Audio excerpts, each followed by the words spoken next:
बहुत समय पहले की बात है। उत्तराखंड के एक छोटे से गांव चौभट्टा खालस में एक परिवार रहता था। रमेश बाबू, उनकी बेटी आर्या और उनकी दूसरी पत्नी हेमंजरी, जिसकी एक बेटी थी तन्वी।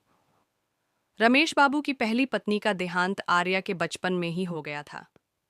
आर्या को माँ की ममता की कमी हमेशा सालती थी, लेकिन वह समझदार लड़की थी। जब रमेश बाबू ने मंजरी से विवाह किया तो आर्या ने चुपचाप सब स्वीकार कर लिया। मंजरी भी कोशिश करती कि आर्या को अपनाए, लेकिन कहीं न कहीं दिल से वह उसे अपनी बेटी नहीं मान पाई। तन्वी, जो मंजरी की बेटी थी, उम्र में आर्या से 2 साल छोटी थी। शुरू में तो दोनों बहनों की तरह रहती थीं, एक ही स्कूल, एक ही घर, एक ही आंगन। पर धीरे धीरे मनों में फर्क आने लगा। मंजरी अक्सर तन्वी की छोटी छोटी गलतियों पर भी आंख मूंद लेती थी, लेकिन आर्या से जरा सी चूक भी हो जाती तो डांट पड़ती। आर्या चुपचाप सहती रहती। वह जानती थी मंजरी उसकी सगी माँ नहीं है और तन्वी उसकी सौतेली बहन। कई बार तन्वी माँ के सामने आर्या की शिकायत कर देती। माँ, आर्या ने मेरी किताब फाड़ दी। माँ, आर्या मुझसे जलती है। जबकि सच्चाई इसके उलट होती। आर्या की चुप्पी को सब उसकी गलती मान लेते। एक दिन गांव में स्कूल में वार्षिक नाटक का आयोजन हुआ। नाटक था सच्चाई की जीत। टीचर ने सभी बच्चों से अभिनय का ऑडिशन लिया।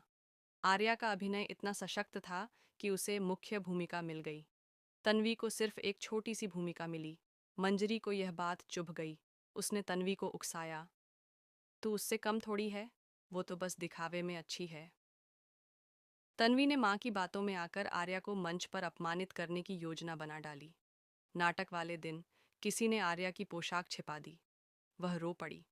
आखिरी समय में तन्वी ने उसे देखा, घबराई हुई, टूटी हुई।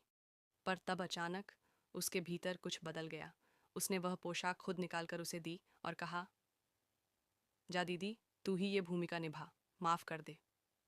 आर्या हैरान थी।